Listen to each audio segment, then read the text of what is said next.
All right. Hello, Cleveland. This is Jake, and you are tuning into Heartbeat in the Brain on WCSB Cleveland. And I have sort of an unusual show today. I mean, I always think it's unusual, but it's an atypical for my own show because I'm going to be doing an interview, which I haven't done in a while. And the subject, we're talking about the Beatles and whether or not Paul McCartney was killed and replaced by a double back in 1966. I sort of just heard this conspiracy theory a few weeks ago. Well, I'd heard it in a different interview on WCSB with, I think Derek Hess was interviewing a guy named Mike Williams, I don't know, about a year or two ago, and they were talking on my way to work. I was listening on my way home from work about that Paul McCartney had died and been replaced, and there's some books about it. I'd heard that. That put an inkling in my head. I was like, huh, really? Because I hadn't heard that before. But then a few weeks ago, I watched this documentary called The Winged Beetle that came out in 2010. And the documentary kind of convinced me that something indeed had happened. So I'll be talking today to author Tina Foster, and it looks like she's calling now. So yeah, hopefully I do this right. It's been a little while. Hello, Tina. Hello? Wait, hold on. Hello, Tina. Hi, Jake. Hi. You are on the air on WCSB Cleveland, and thanks for calling. Oh, sure. Thanks for having me on. Oh, definitely. So let me just give a brief introduction. You're calling, I'll have you give the introduction.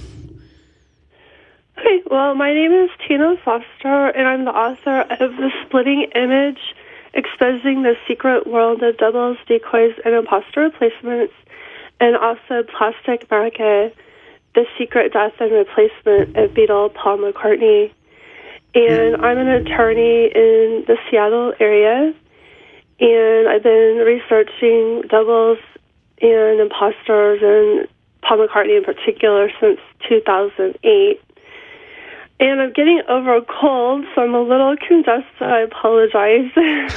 That's all right. We appreciate you calling, even with your cold. So how did you first find out or hear about this Paul is dead thing? I mean, were the Beatles like your favorite band, or? Yes. Yeah. Well, I first actually heard about it in the mid to late 80s because I was a Beatles fan, and I was reading a lot of biographies and different information about them. And, I came across it, but at that point, there wasn't the internet where you could just easily go and compare pictures and videos and access a bunch of interviews. And so I didn't really think too much about it at that point, but I did wonder what happened to Paul, I have to say, because there was a big change from 66 to 67. It's like, well, what happened? He was so cute, and then he wasn't anymore. Right. And I'm not the only one who ever noticed that, but then later, so, I kind of filed that away for many years, and then in 2008, I was getting my LLM, which is an advanced law degree, and I was researching something else completely, and I don't even remember anymore, but I came across a link to Paul's Dead site, and I was like, oh, I'll just look at it for a minute and then just, move on, and then I just fell down that rabbit hole. So now, 11 years later. Well, congratulations. At least you've got a book out now, and that came out this year, right? And so that's a result of 11 years of work. Yes, and that was a good 10 years of research of just finding everything, scouring everything, and then really trying to put together, my theory about what happened, which is different from the standard theory or the more, probably more popular theory. Well, I mean, it's an alternative theory about the whole history of the Beatles anyway, but then it's different from what other people think. But see, I went through and I said, okay, here's the standard car crash theory. Mm-hmm. And does that hold up? And in my opinion, it did not. The timing didn't work, and then the reasoning behind it didn't really work either, because the double was put in place so quickly that they had to have him ready to go. Yeah, and there's So I guess for people who don't know about this theory, like for me, I'm pretty new to it. I just heard about it really. Well, I'd heard an interview, like I was saying on this on our station, Derek Hess did with a guy named Mike Williams about a book called The Memoirs of Billy Shears. I'd heard that interview, I don't know, a couple of years ago, and that kind of like, something happened to Paul McCartney, because I'd never heard the rumor before. But then a few weeks ago, I watched this documentary, The Winged Beetle, and that sort of convinced me that something had indeed happened to Paul. It was a very convincing documentary. And so I looked it up so I decided to do further research after watching the movie, and your book was the first one that popped up when I searched for it online. And it's a very impressive book. It's like over 400 pages, and there's over 2,600 references. It's very heavily cited, heavily referenced book. So I thought it was important. I mean, because I'm a lawyer and I come from legal research and writing, but I also have another master's degree in Germanic studies. So it was important for me to actually build a foundation on factual evidence and forensic science. And, this isn't, to me, I take this seriously. And I want to make it seem like it's a credible... It's a serious research project. It's not something I just made up, like, trying to cash in on whatever, like some people, anyway. Right, obviously it's an obsession. It became an obsession for you, and it has but it's not just you, like lots of people, like, this is one of the biggest, I guess, conspiracy theories of all time, and it really, I guess, took off originally in 1969, when different radio stations and stuff started talking about the backwards messages in Beatles songs. Yeah, that's true. So, I mean, it was big news in the fall of 1969, but the first inkling of something happening to Paul actually first surfaced in January of 67, or possibly even late 66, because there was a Beatles Monthly magazine that they put out, and it responded to the rumor of Paul having died. And that was in February of 67. So, so they thought people were talking about how he died in January of 67. Right. According to your book, there was an episode of The Monkees that got interrupted by an announcement that something had happened to one of the Beatles, but then there was never like a follow-up to that. Right. So that was another strange thing, and that was like September of 66. So, I went back and I tracked the history of this, quote, rumor. And there's definitely some false leads and some red herrings that probably purposely been planted to make it a difficult. The thing that the movie convinced me of more than anything, whether or not he got replaced or not, was that the Beatles had obviously intentionally put several what they find, like over 400 clues or something like that in their music and their records, their album art, promotional photos, the films they made. There's several hundred clues hinting that Paul had died in a car crash. In some of the first music video that premiered after supposedly the double took place was Strawberry Fields Forever. And in that one, every time they say nothing is real, you can see Paul McCartney. They have a close-up of his eyes, and his eyes are now green. And apparently they were brown up until that point, and they sort of changed colors. Right. So that's one of those pretty obvious, sticking the elbow in your ribs, trying to get people to notice without actually saying it. So. Paul also, he had brown eyes, and then Fall in the Full on the Hill video also shows green eyes. So it's almost like daring people to notice. Yeah, exactly. If you Google what is the color of Paul McCartney's eyes, all that comes up is a bunch of conspiracy theory stuff instead of some kind of official announcement, because they went from being brown to green. And I guess now the explanation is that they're hazel and they can change colors, but they've only been... green since 67, I guess. Well, Paul, I mean, you can see pictures of Paul before, and they were brown. There's like one picture, a couple of pictures where the light makes them look like light brown. Mm-hmm. But that's far from being green. Right. They're very noticeably green now, and you can see that definitely in the strawberry fields. But I guess the question most people would have when I talk to them about it is okay, if they had replaced him, why would they want people to, why would they put out this whole big thing, all these clues and stuff? Like, why wouldn't they just keep it hush hush? Why do they want people or some people to notice? Yeah, well, see, that's another reason why I think that it wasn't an accident, because of all the planning and all the whole structure around it and the people who were involved in it. And I think to understand why they would want to replace Paul, you have to understand just how popular and influential the Beatles were at that point. So, I mean, they were more influential than political leaders, especially for, like, younger people. Right, and this happened right around the time that John Lennon had said they were more popular than the Beatles, as apparently right after that is when he got replaced.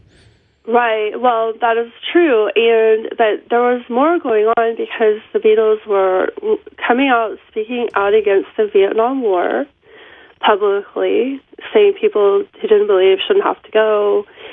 And then Paul McCartney took a personal interest in the JFK assassination and did not believe that Oswald was a shooter and wanted to be involved in Mark Lane's movie Rush to Judgment. He offered to write the musical score for it, and so those are two pretty big political things I think would have gotten the powers that be a little bit nervous about them, because they were always being interviewed, always in the press. And then of course John said that about the religion, which it did cause quite a lot of anger and hostility towards the Beatles, which I think might have been a smokescreen for, if people found out what happened to Paul, it could have been blamed on that, like blamed on the KKK, because they were making overt threats against the Beatles. But I don't think they were behind it, because whoever was behind it was very high up to control the media, even to this day, about what happened. And the KKK simply doesn't have that clout.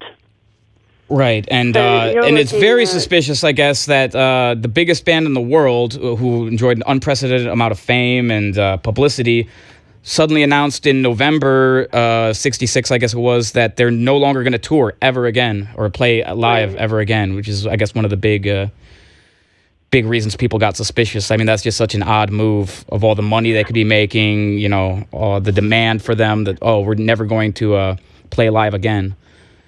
Yeah, and that decision was actually made in September of '66, so right after they came back from the tour, the U.S. tour.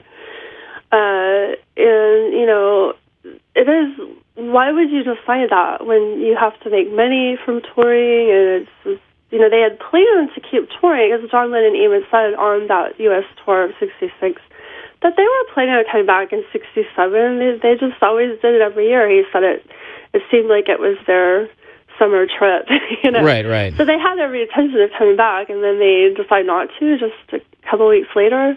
It is a little bit strange. Right.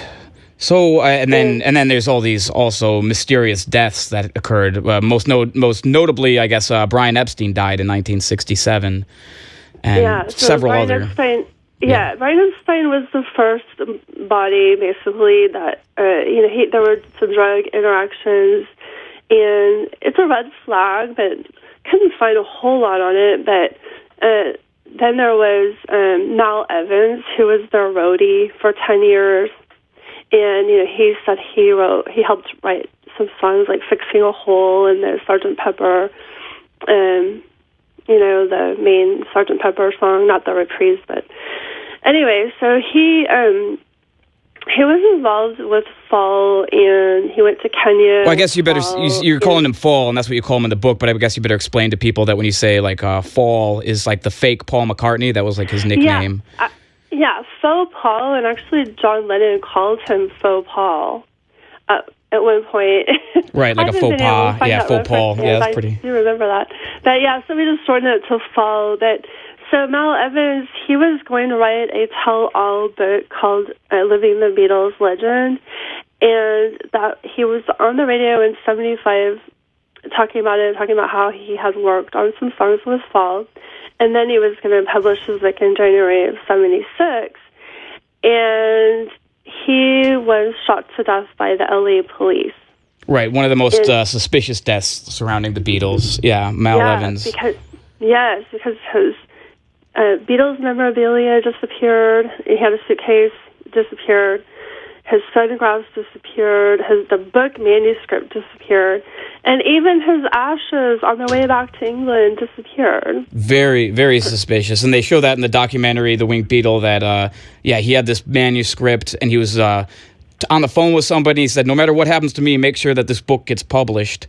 And then very mysteriously, he gets shot and killed by the police. For not really much reason. I guess he was waving a BB gun over his head or something, they said. And the book and the suitcase the book with his manuscript and the suitcase all disappears like that same day after he gets killed. So, he was talking to John Hurney, who was the collaborator on the book. And so eventually the manuscript was recovered, but only parts of it have ever been published. And it didn't reveal anything, so it was all right. I read that he had they'd released his diaries about the Beatles, but somehow the year 1966 had gone missing completely, which is the year that it happened. And then, so the next person was Terry Knight, and he was murdered in 2004. But he had written St. Paul, and he apparently got the song from. I think he got it from Fall. Mm-hmm. He dedicated the song to Paul McCartney. He published it, it was released in May of 1969, so it was about 5 months before the Paul is Dead mania took place. And if you listen to the lyrics, it seems like Paul's dead. I mean, it's a fate. Right, so Terry Knight was a singer, and around the time that the big 1969, when the conspiracy kind of blew up, there's all these kind of tribute songs, but the St. Paul song by Terry Knight came out actually, 6 months before, and it was published by Paul McCartney and John Lennon's own publishing company. Right, so not Terry Knight's storybook, but Macca. So that was another strange thing. Where it's the only non-Beatles song to ever be published by them, or right. Which is very suspicious. Very suspicious. And then he was murdered in 2004, and he would never divulge anything what he knew about it. And then the next person was Heather Mills, who was not murdered, obviously, but she did get death threats. And when she was going through her divorce with Fall, right? She let out some information. She didn't just come straight out and say it, but she sort of hinted at it, saying, I've left you, protect me and I'll say nothing. And, somebody betrayed me terribly, and people don't want to know the truth because they can never handle it. And she said, I have a box of evidence that's going to a certain person, so if you top me off, it's going to be released. Right. I had never heard anything about that until the documentary, but they showed all these clips of her being interviewed saying that she'd found out some horrible secret about Paul McCartney and that people could never handle the truth, and that if anything happens to her, she's got the evidence. And when I saw those clips, I was just like, whoa, that's I had no idea they had such a nasty divorce. And she's saying it was something beyond anybody's comprehension, beyond... So what was it, infidelity or something? What kind of betrayal? And she said it's a betrayal beyond anything you could imagine. That's right. She said that it was not infidelity. I mean, that's pretty. Nobody's going to be shocked about infidelity. Right. And I don't think, some people could say, oh, well, he was abusive. And yes, he was abusive, but that was all in her public court documents. So that's not it either. That's not the big secret she had. And then, you can speculate, but she took the money and she had a gag order, so she cared. She told people right between the lines, right? Basically, that then I don't know. People say, well, George Harrison, maybe his dad or maybe Linda McCartney. I don't know. And there's just so much but crazy death and unnatural deaths and stuff surrounding the Beatles. I mean, I just found out this in my own research that George Harrison got stabbed Yes. shortly before he actually died. Someone broke into his home, which was supposed to have Fort Knox-like security. I guess it was right before the year 2000 or something, right before the new millennium, and he was stabbed a few times, and the knife came within like an inch of his heart, and it wasn't a burglary or anything. It was a very suspicious stabbing. So there's all this weird, and death, and the guy who stabbed him was like a Satanist, a self-proclaimed Satanist, as was Mark David Chapman, who obviously killed John Lennon. So there's a lot of weird, murder attempts and stuff surrounding the Beatles, suicides, unnatural deaths. The band Paul McCartney signed after the Beatles' Badfinger, who was the first band, signed to the Apple Records that John and Paul started. Two of the members of Badfinger died of suicide within like 10 years of recording a song written by Paul McCartney, Come and Get It. They were like a Beatles-related band. And the list just goes on and on of just weird deaths surrounding the Beatles. So my theory about Brian Epstein, for example, is that he just wasn't willing to go along with it, to play ball. Maybe he did for a while, but then I don't think they were really comfortable with his loyalty. And then, of course, Mal Evans, he was going to reveal something, and they couldn't let that happen. And then Heather Mills, she was threatened into silence, basically, and I guess bribed at some level, too. And then Terry Knight, they were just maybe worried that he was going to talk to journalists or writers at some point. And another weird thing I found, I don't know if it's referenced in your book, but I found it so Paul McCartney was famously engaged to Jane Asher before he was killed, and then after not actually engaged to her. Not engaged, but engaged. Oh, okay. He was dating Jane Asher, years. And he was living at her house with her father, and then her father, Richard Asher, who was like a prominent psychologist, committed suicide in 1969. He hung himself in like the same room, apparently, where Paul had written Paperback Writer or something. And he was the guy who diagnosed the disease Munchausen syndrome by proxy. So that's another weird death, this Richard Asher, who was like linked up. And the same coroner, I don't remember his name, I put a link to it, but the same coroner who was the one to pronounce all these people dead and to say no foul play was involved with Richard Asher, Brian Epstein, and a whole bunch of other people surrounding the Beatles. It was like the same coroner. Oh, and Keith Moon died after hanging out, I found out, with Paul McCartney, or Fall McCartney. He died the night of hanging out with him, which is another weird, suspicious kind of death. Yeah, that's right. So some of these people need more research, but there's definitely enough to. I've researched a lot of doubles, especially with writing The Splitting Image, and to my knowledge, apart from someone who's actually admitted to being a double, like for Uday Hussein or General Montgomery, Fall is the best documented double with the most scientific proof that he is a double. And he has even admitted it at certain times, which is really weird. Like when they ask him about it, he never gives a straight answer. He always says something like cryptic, or like he never comes out and writes, "No, I'm the real Paul McCartney." He said they have clips of him saying, "I'm a replica," and stuff like that. Yes, and he said, like, one of the recent things he said was in Brisbane, Australia, in December of 2017, he was at a concert, and somebody had a sign, Shea 1965, referencing the Beatles' famous concert there. And he said, "Oh, Shea 65, that was before my time." Right. So he's constantly saying things like that. Like, I don't want to say I'm schizophrenic, that really I'm two people.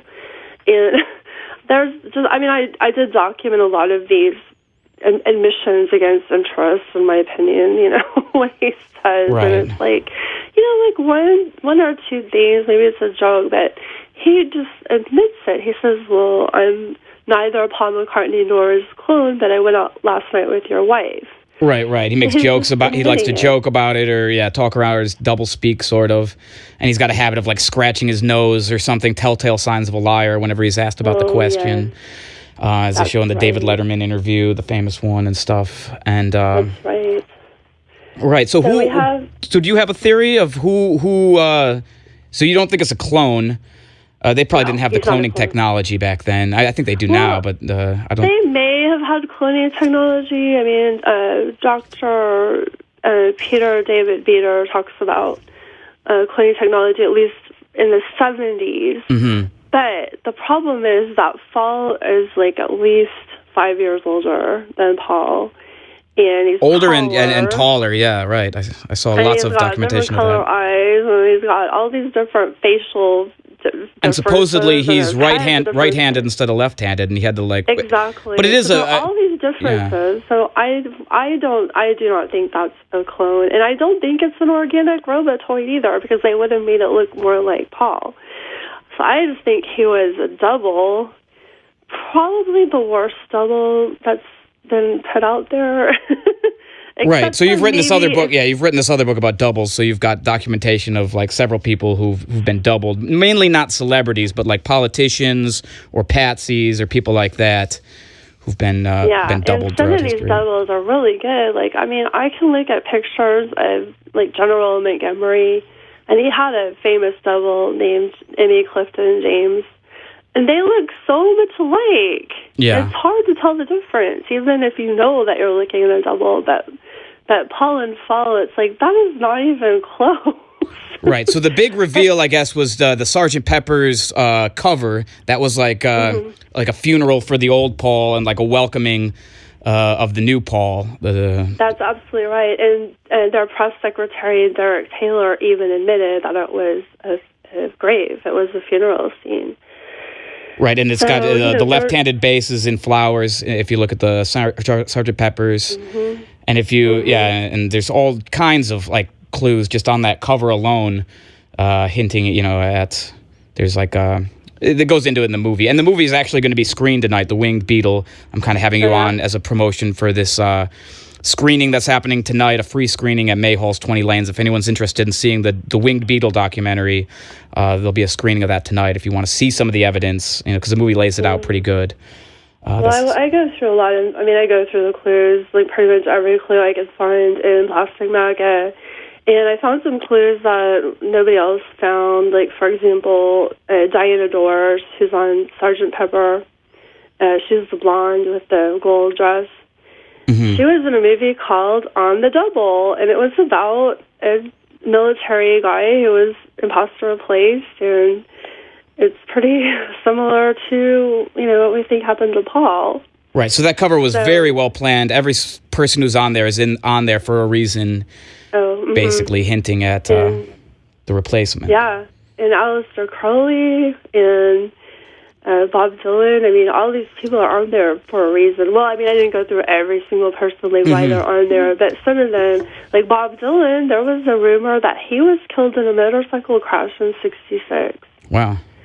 And, that's just another correlate to what happened to Paul. I don't think it was an accident, but there was the whole car accident, either that when it went down, that maybe there was a car crash, but not an accident, in quote, that a car crash involved in the hit, and they chased him down and took him out. But, and then the Aleister Crowley, because I personally believe that the Tavistock incident got involved with the Beatles when they had to take Paul out. So starting with Sgt. Pepper was when you start to get all of the influence of the pushing the drug agenda and taking the music in a different direction, trying to promote that social engineering agenda. And so Crowley was actually, he was supposed to be on the album cover twice, but I think he only made it on once. But because he was involved with Tavistock and MI5. Do you want to explain for people who might not know what the Tavistock Institute is? Well, it's basically social engineering, a psychological warfare department of MI5. It's British intelligence, and they're basically trying to influence society to go in a certain way, and it's mostly by subversive measures. So they would be using music and drugs and trying to basically like hijack society to go a certain way. So you think the Beatles started out as like an organic group Yes. when they originally started, but then around 66, 67, the Tavistock Institute wanted, like because of the unprecedented amount of influence that they had, the Tavistock Institute got involved for their own agenda. Yes, absolutely. So I think the Beatles were organic, talented band, very popular just because of their own charisma, and people loved them, and they were intelligent and wrote great songs. Okay, but then they get to be so popular and influential that the powers that be are like, okay, these people they're having too much influence, they're not under our control, they're not controllable. So what are we going to do about this? Because we cannot have them going on a world stage and saying people shouldn't go to Vietnam if they don't believe in fighting. And we don't want people questioning the JFK assassination. We can't have the most popular musician in the world questioning the JFK assassination. Right. So what are we going to do about these people? So that's where I think they thought, well, you know what, we can just take them out. We can take them out in an airplane crash. We can take them out, whatever. Or we could actually exploit their popularity and use it to promote our agenda. And that's what I think they did. So you think the other Beatles were kind of like scared into it, strong-armed after they saw what happened with Paul, like, oh, we could take any of you out. If the rest of you want to live, you better stay in line. I think that is a terrifying reality to know that somebody who is that popular and whose face is that well known could be switched out with someone else and nobody notices. That Right. could happen to anybody. That is terrifying. It is. And they've, what are some of the other proofs? There was a Dr. Truby was his name, who identified the voice Henry. prints on the early Beatles records as like, oh, this is Paul McCartney. And then the voice, because everybody has their own unique voice print, the voice print on the later, like Sgt. Pepper, Sgt. Pepper and so on, did not match the original Paul McCartney.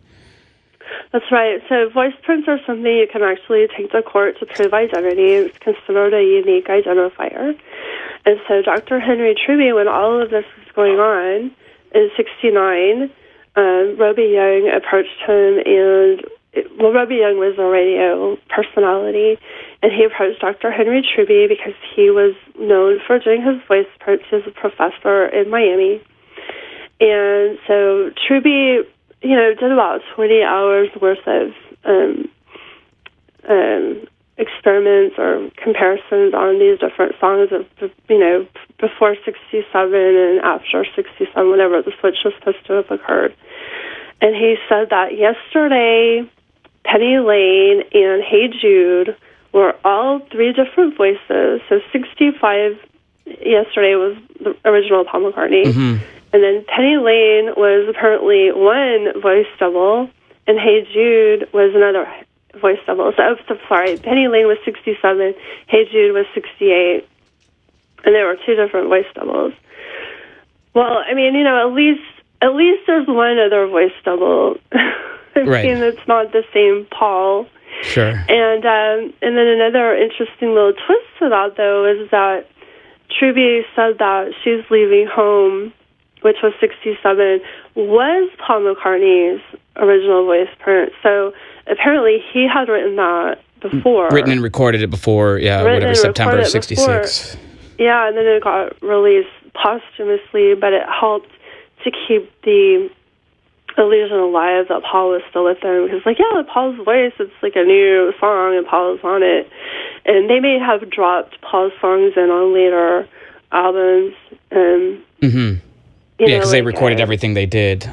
Right. Those first they years. had tons of recording. And Paul said they recorded everything, and he's a prolific writer, so, he probably laid down lots of voice tracks and bass lines and whatever, and they just incorporated them later. Like in Penny Lane, I think Paul's voice is in the chorus, like the real Paul. Okay. Like he's not the main singer, but you can hear him in there somewhere. Sure. And, I think maybe the song A Day in the Life, when it has the woke up, fell out of bed part, that's Paul. I was watching something a long time ago with George Martin, their producer, was talking about it and saying, well, we wanted to get something from Paul. And so we got this little clip, and I always thought that was weird. It's like, well, you want something from Paul, just get him to write a song. Like, he's right there, just, But then I didn't realize, well, they couldn't just get him to write a song because he wasn't around anymore. But I think they took that. I think Paul had probably worked on just that little snippet. Sure, and A Day in the Life is one we should mention because that's one of the, it's not just like the backwards messages, but their songs started to become all this car crash imagery, like death in a car, and A Day in the Life is one of the big ones. He blew his mind out in a car. Seems to be, he said it was written about the Guinness or whatever, but it seems to be a song about Paul McCartney, and then Paul's got his little, someone spoke and I stepped into a dream, which may be about this replacement, like taking over for Paul. I mean, that's a possible interpretation for sure. And, they did say it was about Tara Brown, and Tara Brown was killed in a car crash, and you will see Tara Brown's car that's put out there as being Paul's. So there's a lot of disinformation, and it's hard to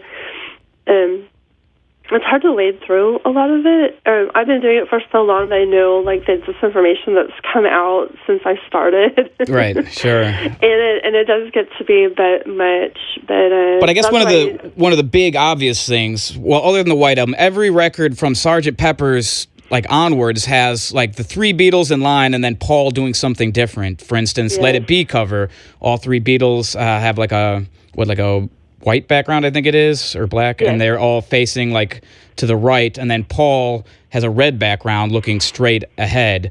And Magical Mystery Tour, three of the Beatles, all in the animal costumes, are in white, and then the Walrus is in black. And before all of these clues even came out in the White Album, the song Glass Onion, John says, here's another clue for you all. The Walrus was Paul. Right, and that was before anybody really was looking for the clues or anything. Yeah, so so very blatant. Why is he giving you clues if nobody's worrying about clues yet? And then the most famous one, of course, is Abbey Road, where he's shoeless and walking out a step and has a cigarette in his right hand.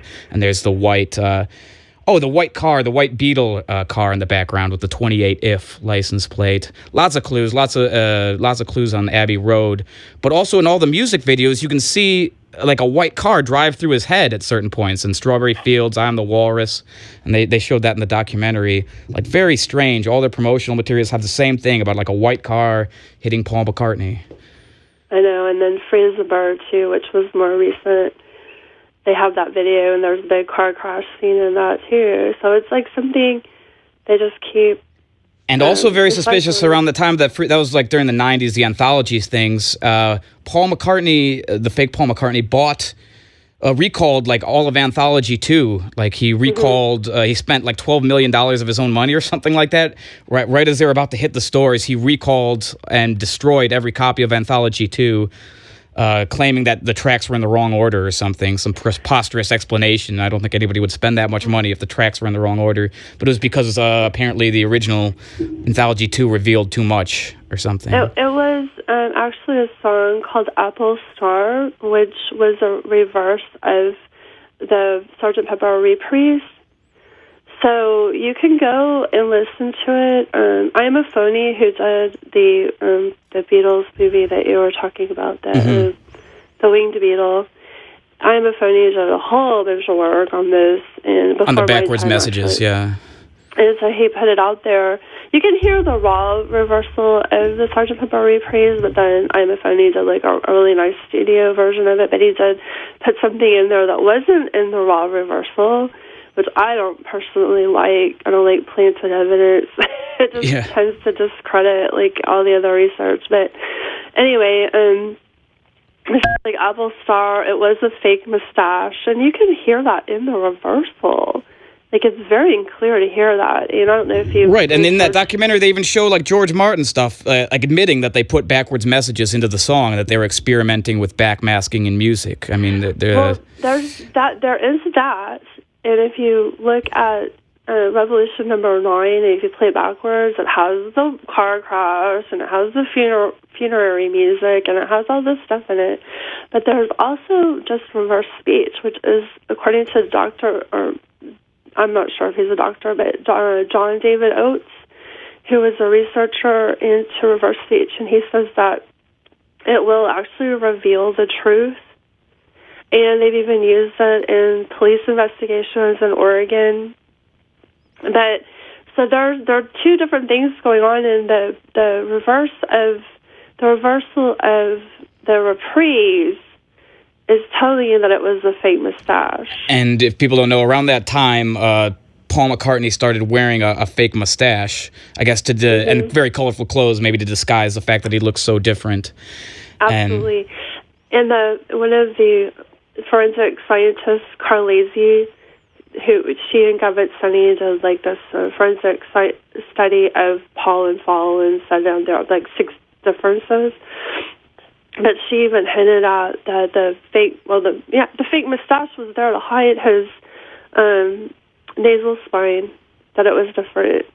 And then the flamboyant clothes are another distraction, a distractor, because their eye will be drawn more to the clothes and the facial hair, and not look at the face as closely because they're distracted by other stuff. It's like when spies will put in like bad teeth, like fake bad teeth, and so that's all people see is the fake teeth, and so when they take them out again, they don't really remember what the spy looked like.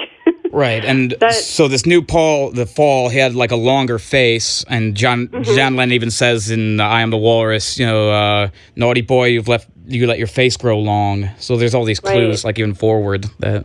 The forensic scientist said that Paul had a rounder head and Paul had a narrower, more sloping head, and it's impossible for somebody's head to change when they're an adult. Sure, I mean, I guess you could lose baby fat a little bit, which maybe is the explanation they give or something, but by that point he was already in his mid-20s, and his face suddenly got long and skinny.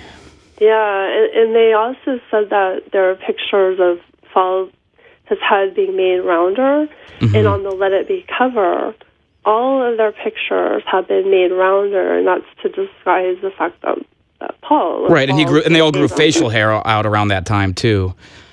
Right. Which is another thing that'll make you look pretty different to distract. Yeah, and then if people think, oh, well, he looks different, it must be his mustache or his beard. And then it also helps to hide the face, too. And it makes it look rounder, just having the beard. So, yeah, there are a whole bunch of tricks they employed, plus also, studio tricks with changing the speed of the music to... Because Paul had a little bit higher voice than Paul, so they would fiddle with the speed. Sure. To try to make him sound more like... And it's not just, I guess, the Beatles albums, but all the post-Beatles albums, all of Paul McCartney's, there's clues in all of them, even from the other Beatles. John Lennon had that How Do You Sleep at Night song, where he said those freaks were right when they said you were dead. I mean, they even come out and admit it straight up in songs that it's a different Paul McCartney. But there's these clues have been going on, and I guess with Paul McCartney still releasing stuff, even up to last year, it's like some kind of contract requirement that he's required to put these clues in. People ask me about that, and I think that it's a karma thing, because they tell people what is the score, and the people either they acknowledge it or they don't, but it's not really on them anymore because they put it out there, and then if people don't want to accept it, then that's not their fault. So that's kind of how I think that they're just trying to avoid negative karma by admitting it telling through these people, and then it's like a tacit acceptance, or the people are just they're just going along with it. They're okay with it because they're not up in arms. Yeah, most people don't fall down the rabbit hole, I guess, like you did. And most people don't want to know the truth. I mean, Heather Mills was right. And the cognitive dissonance, it never ceases to amaze me. Because if this were just some ordinary guy, and you had 6 or 8 or however many physical differences that are not something that changes and that you could go to court and use as identifying features, then everybody would say, oh, yeah, that's definitely a different guy. But then when you have somebody famous like Paul McCartney, then they're like, oh, well, it must be, oh, you're crazy or you're stupid. Yeah. You know? It couldn't possibly be that he was imposter replaced. And John Lennon even said, I think in '67, there's a quote like, "Oh, there's only 100 people in the world right now who really understand what the Beatles songs are about." Yeah, and I mean George Harrison said that 95% of history is wrong. Right. Sure. And what was I going to say? And then Ringo too has come out and said, in 2011 he said that he was the last remaining Beatle. Wow. And then the article is funny because it says, well, it's a joke, but there's always an element of truth to every joke. Yeah, all these people are close to the Beatles have like hinted at it or said it in so many words. Mm-hmm. I think was it like Howard Stern, Cynthia Lennon, John Lennon's widow. Like he asked Howard Stern was into it, and he asked her if Paul had been replaced, and she said, "Oh, well, he's been rejuvenated. Let's put it that way," or something like that. Well, Howard Stern actually thought he had been. He said he thought Paul had been replaced because he'd been replaced with a wimp. Yeah. And then Cynthia Lennon said, well, let's just say he was rejuvenated. Mm-hmm. It's like, well, how is he rejuvenated when the guy's older? But anyway, those are details. I guess besides just the physical evidence, yeah, but that's another thing. The personalities changed. The songwriting got much worse. I mean, and by the way, opinions expressed on this show are only those of of myself and the interviewee, not those of Cleveland State University or WCSB, I should say. But yeah, Paul McCartney's music is pretty horrible, in my opinion. And I like that you put in the book that the Wonderful Christmas Time song may have been put out there just to drive people insane. Because it's right now, one of the jobs I have at a restaurant, it's on one of our Christmas mixes, so I have to hear that song all the time. And it is enough to make someone go, like, someone lose their mind or go into a rage or something. This horrible music.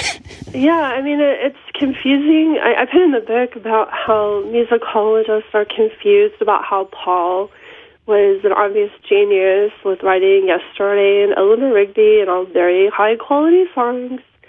And then suddenly it's like, fuck you.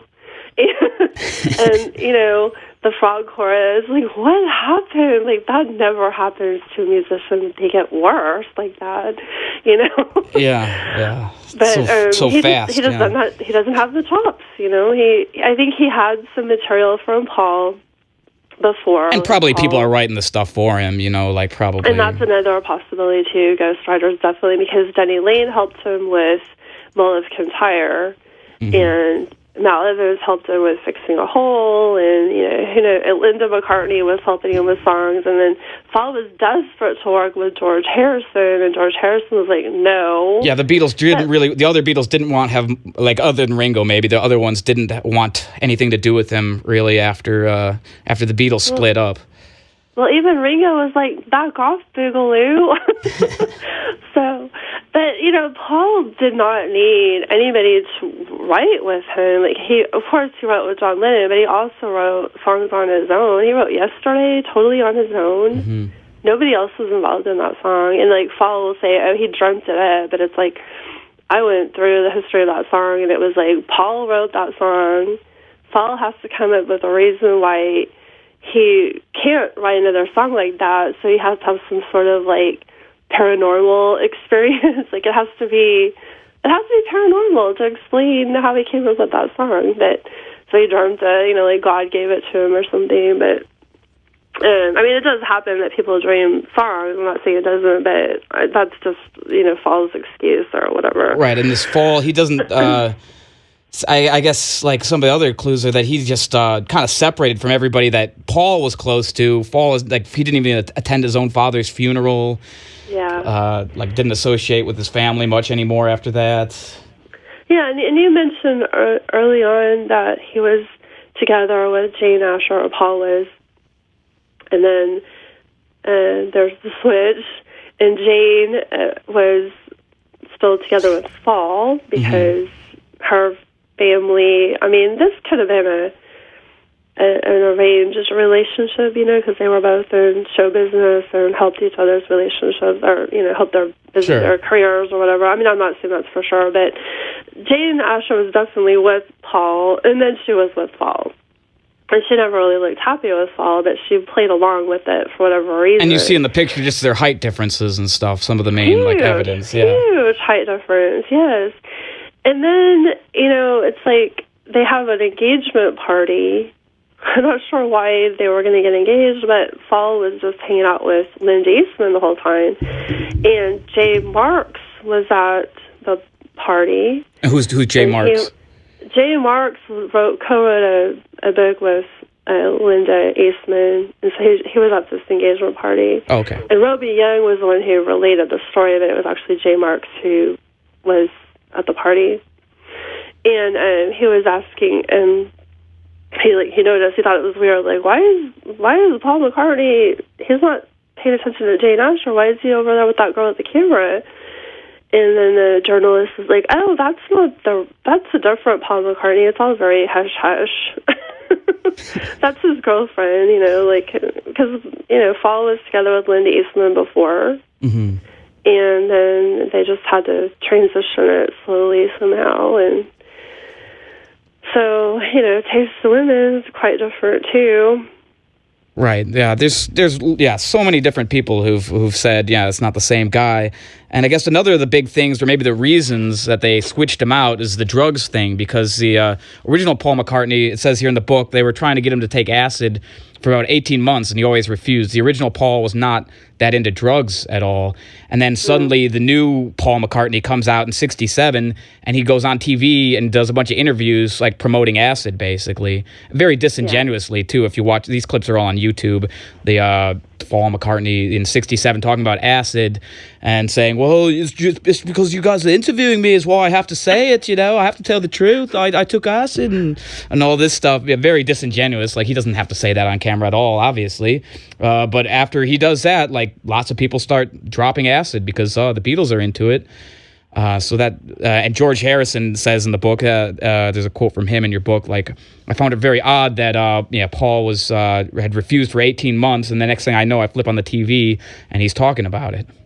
Yeah, and that's one example of how I think they used Paul's popularity to push their agenda. They were trying to get people to be, well, if you're on acid, you're not really thinking straight anymore, and you're easier to control. I mean, LSD was developed as a psychochemical warfare agent, so I think they were trying to get control over the population, and people were protesting Vietnam. Well, maybe there weren't a lot of protests at that point, probably, but it was starting, and so they tried to get control over people and hijack society. Yeah, and if people don't realize the LSD was definitely pushed by the government and distributed by the government, the CIA. I mean, that's all been documented. And there's another book, you've probably checked that book out, Weird Scenes Inside the Canyon, by Dave McGowan, who talks about like the Laurel Canyon scene and the push for, and how all these hippies just kind of like emerged to sort of like discredit or disrupt the anti-war movement, which was like a real movement that suddenly got invaded by all these flower children dropping acid. And acid was always used by the MK Ultra program to brainwash people. It had been developed for that reason. So Paul on TV pushing, telling her, glorifying acid. And then later, according to your book, he even in 1972, I think it was in your book, I read that he said that DMT was like made him see God and stuff. I can't remember if I put that in my bag, but I have seen that article. Yeah. But George Harrison, well, even Fall admitted that they knew that people would take acid because of that. And And one acid trip can actually cause psychological damage. I mean, it can actually cause brain damage. So you're kind of playing, roulette, Russian roulette. When you take it, you don't know if that's going to be the break, And I read this interview, and people wonder why the other Beatles, were so easy to control or whatever. But I read this interview with John Lennon, this last Playboy interview before he died, said he took acid millions of times. What is his direct quote in the '60s, and there was no reverse, adverse effects on him. He claims, but a lot of people. I only found this out researching this, that John Lennon was a heroin addict, or became around the same time, got introduced by Paul to Yoko Ono. And then in 1968, both Yoko and John started using heroin, which is credited for one of the big reasons the Beatles rose up. But who's easier to control than the heroin addict? Right, and that song Cold Turkey was about, going cold turkey. But, I mean, there's some weird stuff with the John Lennon assassination, too. And I think there's just a whole lot of hinkiness with the Beatles, especially after '66. Mm-hmm. And it hasn't, I don't think the mystery's been solved yet. And, the John Lennon, and why the other Beatles were going along with it. It could be bribes, it could be threats, it could be, being discredited, it could be blackmail. There could be several reasons why people are forced to go along with something like that. It's almost like they said, you can admit it as much as you want in your songs and stuff, just don't say anything in real life. So that's why they had such an emphasis on saying it all in these backwards messages or even in forwards messages. So one of them was in I Buried Paul in Strawberry Fields Forever. Some people picked it up in the song I Buried Paul. And then John Lennon says, "Oh, I said cranberry sauce." Right. I was like, I don't think so. It sounds like I buried Paul. And apparently it was actually, he said, I buried Paul backwards, and then they played it forwards, and that's why it sounds kind of weird. Right, if you watch that David Lynch show, Twin Peaks, David Lynch explains how he taught people to speak backwards, to say stuff backwards, and then they would reverse it, so it sounded all weird forwards. But I guess the Beatles were doing kind of the same thing in some of their songs, learning to say certain phrases backwards. But it actually made me, because I always hated that song, Hey Jude. But then they show in the documentary that, backwards, that song, they're going, Mama McCartney, he's dead. And he's going, I'm a phony, when he's on the keyboard. It actually kind of made me like it better. Because I never liked this stuff. Yeah. But, Hey Jude is an interesting song, because that's a martyred saint. I didn't know that. St. Paul. They're both martyred saints, and they both had head injuries. Mm-hmm.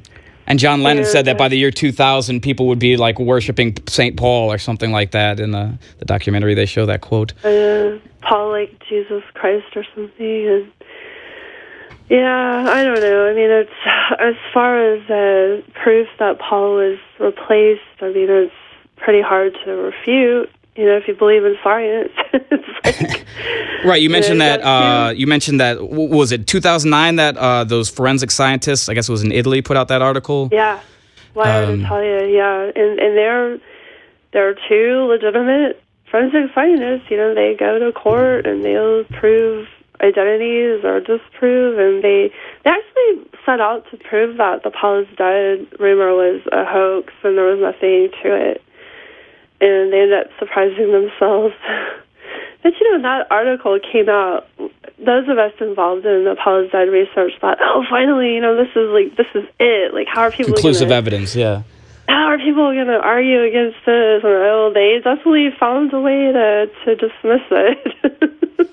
They'll dismiss, voice prints and forensic scientists. And if it doesn't fit with their paradigm, they will find a way to dismiss it. It's all you can do is put the information out there and then hope that somebody who has the ability to see it will actually wake up.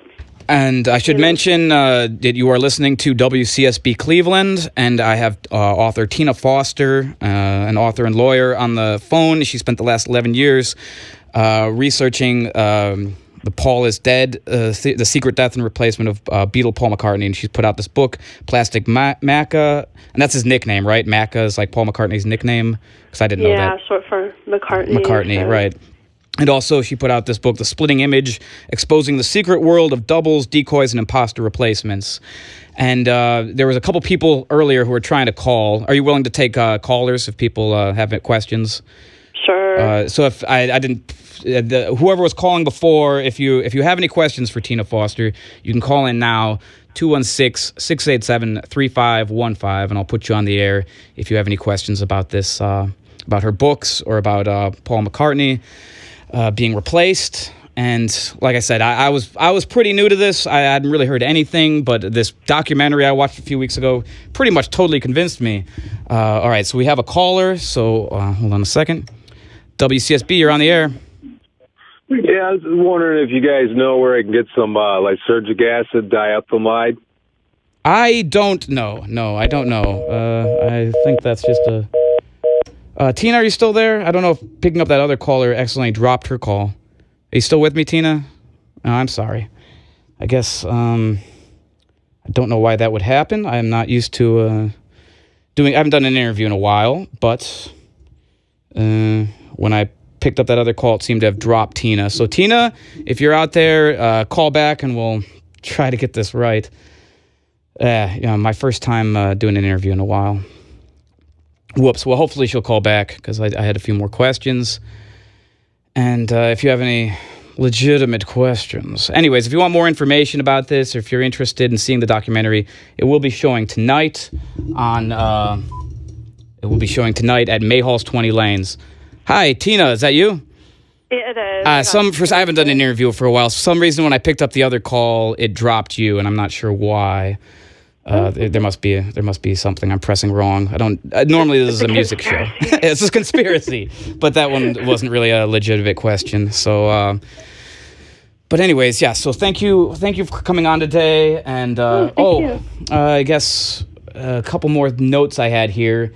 Right, this documentary kind of gets into the Aleister Crowley influence, and that's something people think of Paul McCartney's music as being so like insipid, so wonderful Christmas time stuff. But he has admitted to being influenced by Aleister Crowley, which is real weird. They have that clip of him talking to Rolling Stones, saying that the story of the Beatles is really the story of like magic, and it's magic with a K. Which I thought was really weird. And when you kind of look up this stuff, like they have the clips of it, but it's kind of been suppressed, a lot of this stuff that he said. Like you can't find... He will show Crowley... Paul will show Crowley at concerts. Yeah, he flashes on the screen, during his 2004 concert when they were playing Helter Skelter. Oh, that's another thing I wanted to get into. Because I always found the Charles Manson thing to be very... suspicious, and I wondered about that movie that came out this year, Once Upon a Time in Hollywood, if it was actually revealing some truth, that Sharon Tate didn't die, that this was all just like written up by Hollywood screenwriters, the whole, because the Charles Manson thing did just as much to discredit, like the hippies or the peace movement as a lot of other things, and it always seemed to me like and in the movie they claim that the new Paul McCartney was seen like talking to Charles Manson at Terry Melcher's house. Well, Miles Mathis did an article on the Sharon Tate murders, and he does think it was staged. And Charles Manson, he was a very, apparently talented songwriter. He had written songs for the Beach Boys, and they got gold records or whatever. Yeah. And he actually went to Apple Records, and he recorded Helter Skelter and Cease to Exist, but they were never released. Oh, he did a version of Helter Skelter. Yeah, and I actually kind of think the song sounds more like it was written by Charles Manson than by Paul. And it's a weird thing. I can't remember. They pointed out in the movie that there was some... it's very fast-paced, this documentary, but they point out that there were some Beatles lyrics written on like one of the murder scenes a year before the album actually got released. The All Good Children, 1, 2, 3, 4, 5, 6, 7, All Good Children Go to Heaven were like written... I don't know if it was at Gary Hinman's or one of the murder scenes. It was written on the door. Yeah, either the Tate or LaBianca murders. It was definitely written on there, and then it shows up on Abbey Road a year later, or not a year, but before. So somehow he had insider access, Charles Manson, to this Beatles stuff. Yeah, so there was some strange connection. I mean, well, we know that Charles Manson went to Abbey Road, and to Apple Records at least, and recorded those songs, so there was a connection. Charles Manson actually went to England. Yeah, I did not know that. Wow. Yes, and then maybe they didn't release it, and that was like too much for him because he'd been screwed over by the Beach Boys, or maybe he was always being run as an intelligence asset. I don't have the full story on Manson yet. Right, but there is some kind of weird link. I mean, there's just so many weird things that happened starting in '67 with the Beatles. And their songs got a lot more sinister sounding. You talking here about like the actual, where is it? I wrote it down on page 200 of your book. You talk about the actual frequency, that the frequency like changed, and this like between a negative frequency and a positive frequency. Right. Which is so they're basically using music as a war.